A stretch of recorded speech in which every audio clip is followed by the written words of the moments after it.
पंतप्रधान नरेंद्र मोदी यांच्या हस्ते नवी दिल्लीत खासदारांसाठी 184 नव्यानं बांधलेल्या टाइप 7 बहुमजली सदनिकांचं उद्घाटन करण्यात आलंय।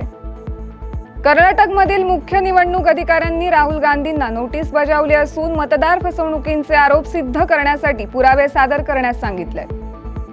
कृषी मंत्री शिवराज सिंह चौहान राजस्थानातील झुंझुनू इथं 30 लाखांहून अधिक शेतकऱ्यांना 3200 कोटी रुपयांहून अधिक किमतीचे पीक विमा दावे वितरित करणार आहेत।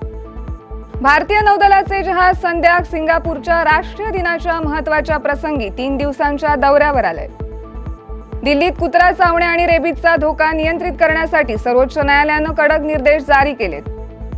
आसाम सरकारने राज्यव्यापी रॅली आणि कार्यक्रमांसह हर घर तिरंगा मोहीम साजरी केली आहे, ज्यामुळे सर्व स्तरांतील लोकांना एकत्र आणलं जात आहे।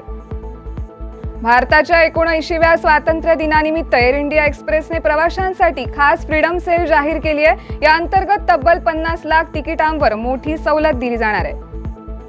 अमेरिकेच्या 50% टॅरिफचा कोळंबी निर्यातीवर परिणाम झाला असून तब्बल $2 अब्ज कोळंबी निर्यातीला धोका निर्माण झालाय। अश्विन कुमार दिग्दर्शित पौराणिक ॲनिमेटेड चित्रपट महाअवतार नरसिंहने भारतात 150 कोटी रुपयांचा टप्पा ओलांडलाय।